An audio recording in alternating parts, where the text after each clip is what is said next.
আমি শর্মিষ্ঠা আবার এসে পড়েছি আমার ধারাপাতকে সঙ্গে নিয়ে। আজ আমি পশ্চিমবঙ্গ সরকারের দ্বাদশ শ্রেণীর একটি কবিতা রূপনারায়ণের কূলে নিয়ে আলোচনা করব। কবিতাটি লিখেছেন কবিগুরু রবীন্দ্রনাথ ঠাকুর। রূপনারায়ণের কূলে জেগে উঠিলাম, জানিলাম এ জগৎ স্বপ্ন নয়। রক্তের অক্ষরে দেখিলাম আপনার রূপ, চিনিলাম আপনারে। আঘাতে আঘাতে বেদনায় বেদনায় সত্য যে কঠিন, কঠিনেরে ভালোবাসিলাম। সে কখনো করে না বঞ্চনা।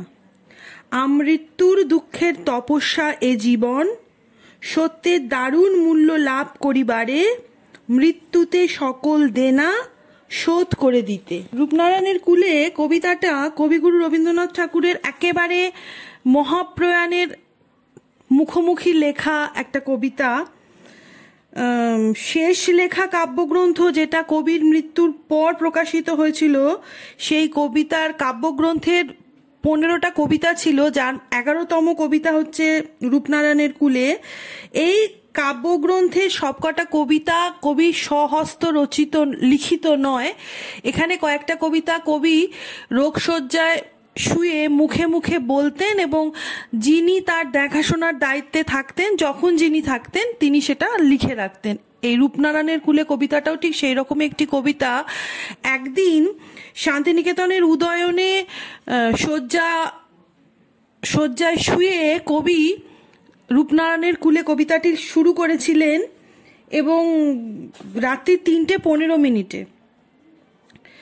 প্রথমে উনি কিছুটা লিখে রেখেছিলেন রূপনারায়ণের কূলে, তারপর তিনি ঘুমিয়ে পড়েছিলেন। সকালবেলায় যখন অন্য একজন তার ঘরে আসেন এবং দেখেন কবি ঘুমাচ্ছেন এবং তার মাথার কাছে একটা ছোট্ট চিরকুট কাগজে একটা কবিতা লেখা, তখন তিনি সেই কবিতাটা বড় বড় করে একটা কাগজে লিখে রাখেন, কারণ সেই সময় কবি ছোট ছোট লেখা পড়তে পারতেন না, তার অসুবিধা হতো।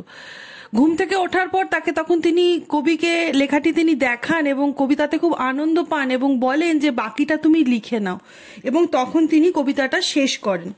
তো এই হচ্ছে রূপনারায়ণের কূলে কবিতার সৃষ্টির ইতিহাস বলা চলে। আমি কবিতাটা বোঝাবো। রূপনারায়ণের কূলে জেগে উঠিলাম, জানিলাম এ জগৎ স্বপ্ন নয়। রক্তের অক্ষরে দেখিলাম আপনার রূপ। কবিগুরু রবীন্দ্রনাথ কখনোই জগৎ বিমুখ মানুষ ছিলেন না। তিনি জগৎ ও জীবনকে কোনো সময় ভুলে যাননি, ত্যাগও করেননি। তাই মৃত্যুর মুখোমুখি দাঁড়িয়েও তিনি জগৎকে সত্য হিসাবে উপলব্ধি করেছিলেন এবং তার কাছে জগৎ কখনোই স্বপ্ন ছিল না। কবি ছিলেন মৃত্যুঞ্জয়। তার জীবন যেমন সুন্দর ছিল, তিনি সেইরূপ মৃত্যুকেও পরিপূর্ণভাবে ভোগ করেছিলেন। তাই মৃত্যু পথযাত্রী কবি দুঃখের আঁধার রাত্রি পার হয়ে রক্তের অক্ষরে আঁকা আপনার নিজের রূপকে প্রত্যক্ষ করেছিলেন এবং এই উপলব্ধি তার দুঃখের কঠিন তপস্যার মধ্যে দিয়ে অর্জন করা উপলব্ধি।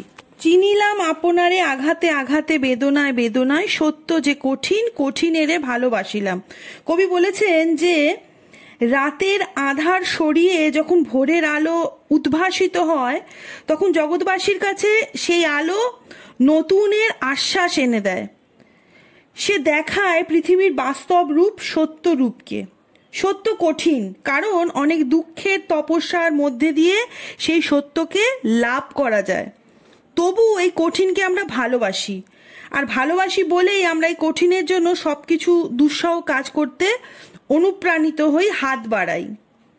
সে কখনো করে না বঞ্চনা। আমৃত্যু দুঃখের তপস্যায় জীবন, সত্যের দারুণ মূল্য লাভ করিবারে। মৃত্যুতে সকল দেনা শোধ করে দিতে। ভারী সুন্দর এই জায়গাটির বর্ণনা করেছেন কবি। কবি বলেছেন যে মানুষের জীবন ভর চলে দুঃখের তপস্যা। সুতীব্র আঘাত আর বেদনাই হলো তপস্যার কঠিন পরীক্ষা। এভাবে দুঃখের মধ্যে দিয়ে যে সিদ্ধি লাভ ঘটে, সেই চরম সত্য উপলব্ধি জীবনকে কখনো ঠকায় না, জীবনের সঙ্গে কখনো প্রতারণা করে না। এই দুঃখ, কষ্ট, আঘাত, বেদনা, এই কঠিন পরিস্থিতির মধ্যে দিয়ে জীবন অতিবাহিত হলেই তবেই জীবনের সত্যের উপলব্ধির সন্ধান পাওয়া যায়। জীবনভর চলে এই দুঃখের তপস্যা, এবং এই দুঃখের তপস্যা একদিন শোধ করে দিতে হয় মানুষকে।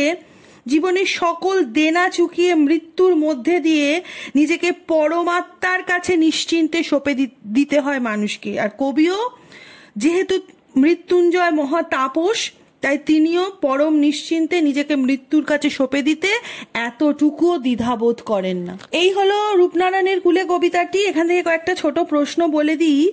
কবিতাটার মূল কাব্যগ্রন্থ হলো শেষ লেখা।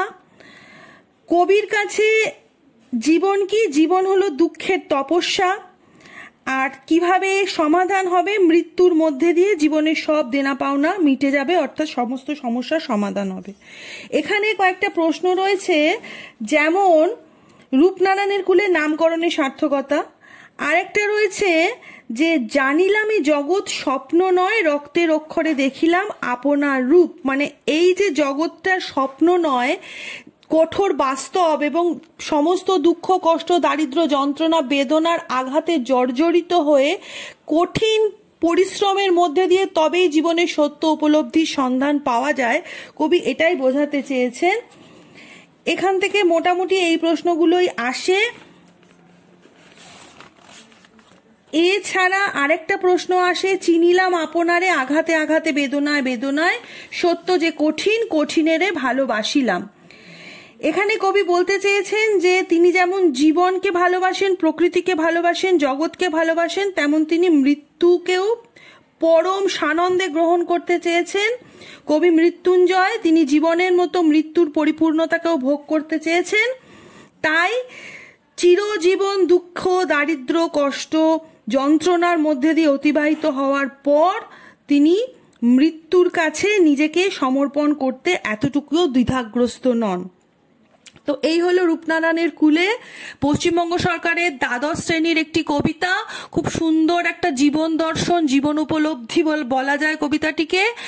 আজকে এখানে শেষ করলাম। আশা করি তোমাদের ভালো লেগেছে। ভালো লাগলে অবশ্যই আমার চ্যানেল সাবস্ক্রাইব করো, লাইক করো, শেয়ার করো, কমেন্ট করো। আজ এই পর্যন্ত। নতুন একটা কবিতা নিয়ে আমি খুব তাড়াতাড়ি তোমাদের কাছে আবার ফিরে আসবো।